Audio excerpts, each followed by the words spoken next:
Hello and welcome to a War of the Visions video with me, Raindale. And today is the fourth episode of our Noob Corner series where we go over game mechanics in War of the Vision and try to explain them in a short amount of time. Today's video might be a bit longer than usual because we're talking about both bravery and faith and how those stats affect your unit in combat.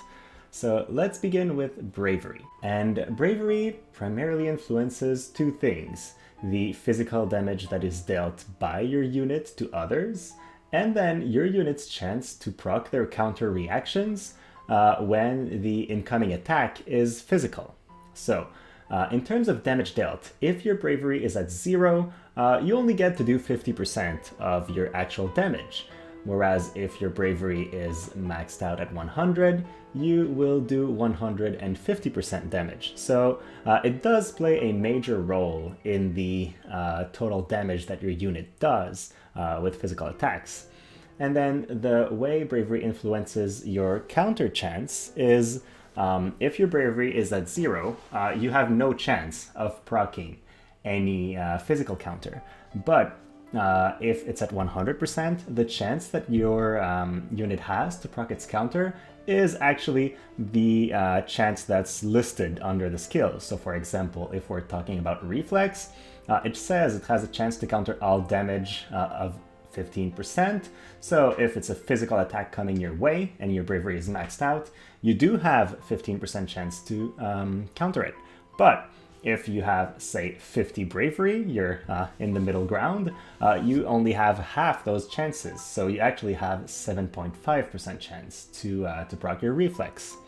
So looking at that, you really only get benefits from raising your bravery and should have it as high as possible all the time. Another interesting thing is if your bravery falls below 9, 9 or below, your unit actually becomes a chicken, begins taking increased damage, and you lose control of that unit.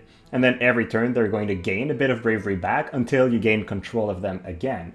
So you really don't want your units to have low bravery, as it can severely hinder their performance.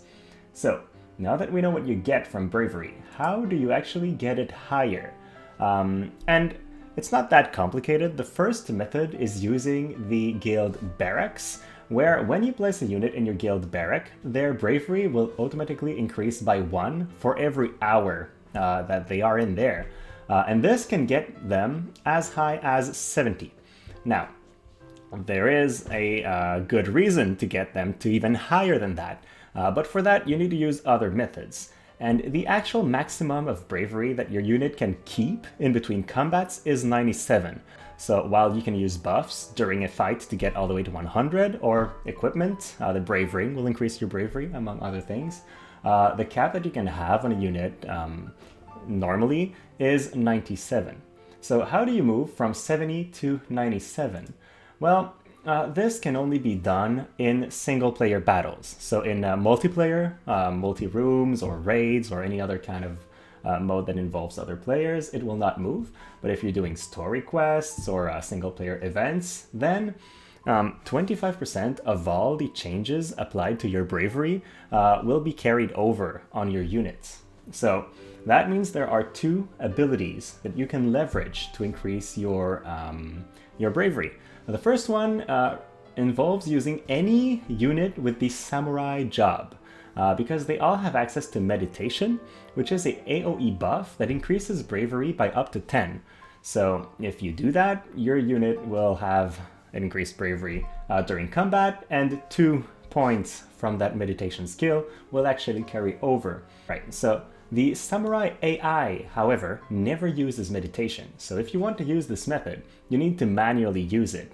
Bring samurais in battle, and then have them cast meditation. Then finish the combat, begin a new one, have your samurai do meditation, finish combat, and etc. to slowly get your bravery all the way up to 97. Now, if you have Cecil's TMR, you have access to a much easier method of increasing bravery.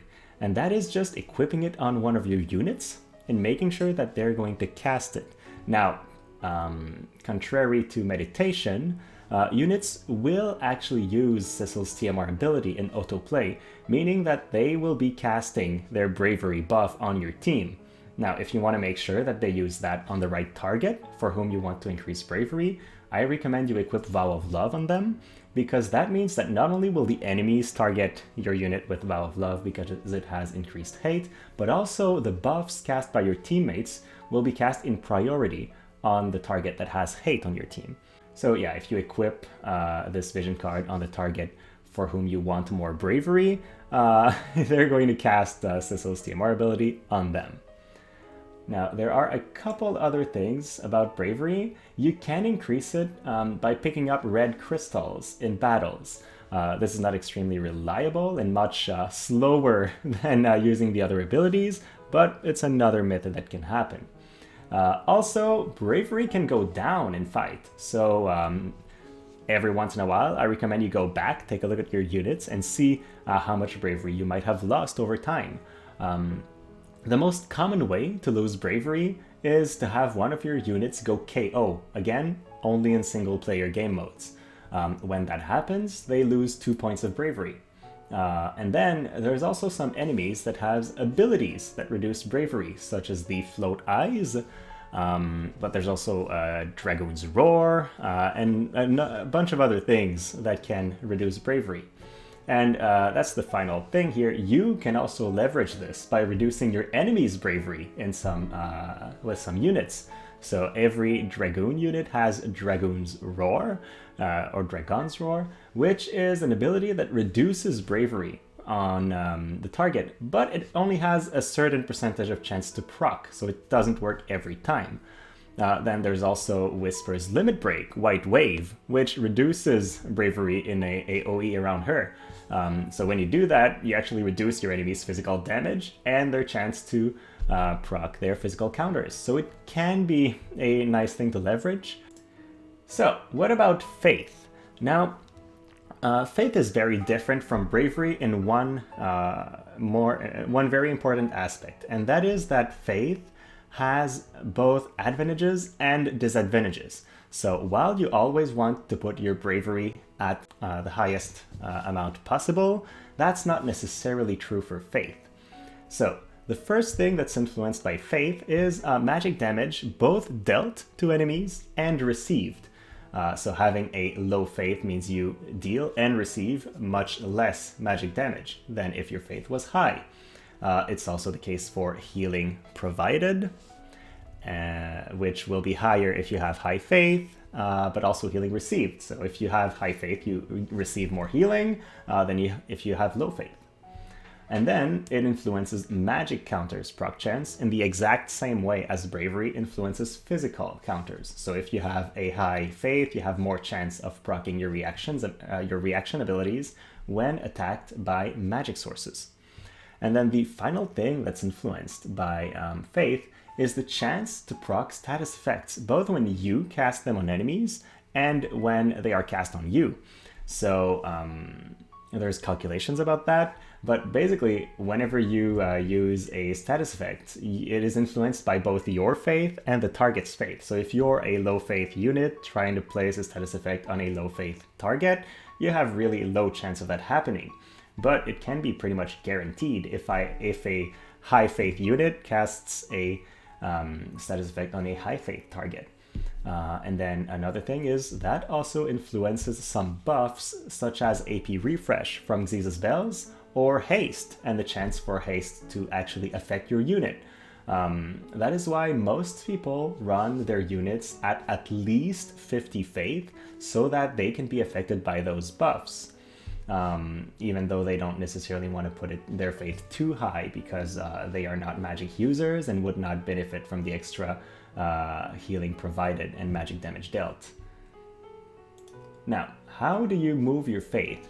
Well, the first method is the Barracks, and when you place a unit in your barrack, you can actually set a Faith target between 30 and 70, or simply set it to increase or decrease, and then every hour it will move 1 point towards your goal. Now, similar to Bravery, Faith can go all the way to 97. So if you're a magic user and you want to maximize your damage or your healing, and you want your faith to be at the highest amount possible, well, there are ways to do that. And very similarly to bravery, it can only be moved in single player battles. And 25% of the changes that will be applied during combat will be carried over to your unit. The primary way of doing this is using Fina's cheer ability.